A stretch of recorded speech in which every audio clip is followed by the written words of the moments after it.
Alright guys, welcome back to the channel. Let's talk about some Guilty Gear Strive dual rulers real quick. Listen, it's just retelling the events of, like, I guess Kai and Dizzy as of right now. Maybe we'll get more going forward, but as you can tell, like, just from this clip right here, it's showing Kai back in, like, his heyday. And I say his heyday like he ain't still that dude, but this is like before even he became king type deal. You know what I mean? Because this outfit, even though it looks similar to XRD, it is nowhere near the same. It is very different. Then we got him with the yee ass haircut, which he's had the short haircut way back when in his heyday, like I said. And of course, he went back to it in Strive after XRD, which is pretty fine, but they pretty much have a wholesome moment, him and Dizzy, before they end up making Sin, which we'll get into next. This man's Sin is such Looney Tunes. Look at this shit right here.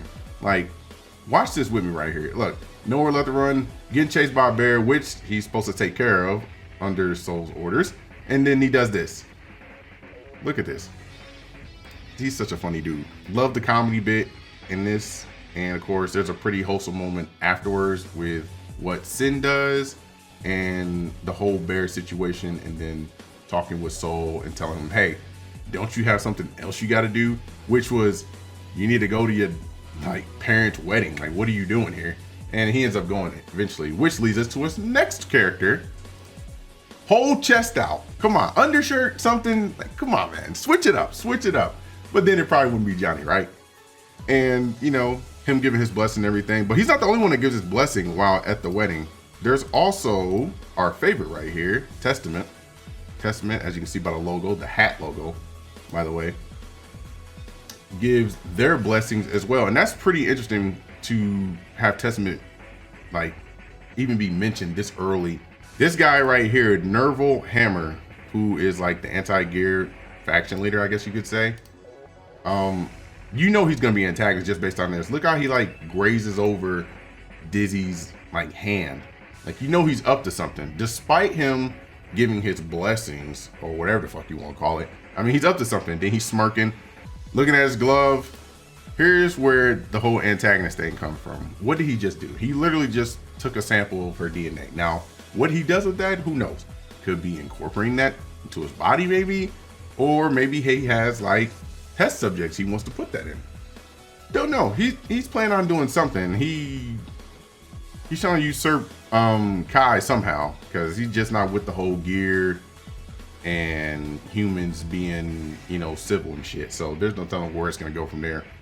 But he may have something to do with Unica as well.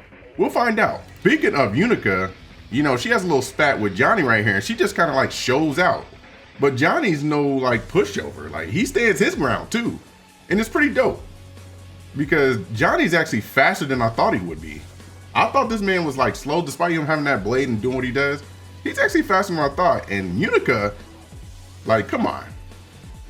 I mean, she didn't really have to do all that acrobatic stuff just to target Dizzy. Like, let's be honest with you. She literally could just aim and shot, but she did a whole cartwheel, flip in the air. Like, girl, relax. You're gonna hit your target, you know what I mean?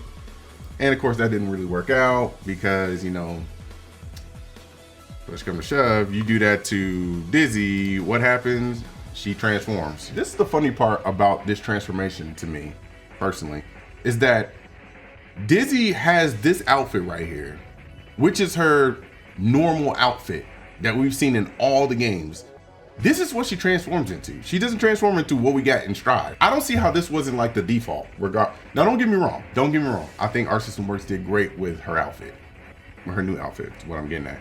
They did great, but they really should have like the alternate retro outfit, you know, just because. Same thing how BlazBlue did it. BlazBlue had Noel's NOL outfit, and then they were just like, all right, here's a new outfit, and here's a retro outfit. Pick which one you like more, blah, blah, blah. They probably should have did this with Dizzy too, but it's besides the point. Good moment, by the way. Very good moment. It leads into her being sealed with Kai and the Thunder Seal, but it's not like a bad thing according to Soul, so, you know, you just take it from there. This is probably my favorite moment out of the anime itself, and that's Sin having like a sit-down dinner with Jacko and Soul. And what's funny about this is that there's such concerning parents that they give him really good advice, and it just comes down to he understands it, but he doesn't understand it. And also, besides that point, look at Jacko. She's really making this face because Soul's like, you know, I'll make better fucking stew than you, African style. I can only imagine what that is. It's probably spicy and shit, but it's just funny to see just this moment between them. They really are like parents in their own way when they're dealing with sin. I love that. I love that about the anime. I really did. This right here, this to know I'm leaving things to you. Of course, take care. Jacko says that, and look how in love this man is. He's supposed to be Soul bad guy, not Soul good guy. You feel me? This dude's awesome, man. Dude's awesome. And of course, the last bit I gotta bring up, it's our girl Bikin right here. Look at her using her blade to cut motherfuckers now. You know what I mean? Yo, Bikin really is her. And watch what she does. She pulls a whole note off her titty just normal. Like, she pulls scrolls, she pulls guns, she pulls everything out of her titties. That's crazy. That is so crazy. Okay, so that pretty much wraps up my thoughts on Guilty Gear Strive Dual Rulers Episode 1. The ending credits right here is also pretty good. You should check it out. You should definitely check out the opening if you haven't already. I know it's posted on Twitter and YouTube, like everywhere anyway, but you should definitely check it out. Unica and Nerval will probably be the main antagonists in this. That's just my thoughts. Unica in particular makes me believe that she's like either a clone of Dizzy or like another child that Dizzy didn't know about. There's just too many things that seemed similar when I was watching, and I'm just like, okay. But there's no telling how's it gonna go. I'm probably gonna keep up with it as much as I can, and then by the time the end of the anime happens, we'll most likely be getting her in the game. Like, it's gotta happen like at the end of the anime, or at least 2 episodes before it ends. Anyway, I hope you enjoyed the video like always. If you did, support it, likes, comments, shares, etc. Until next time, holla at your boy and we get on off here.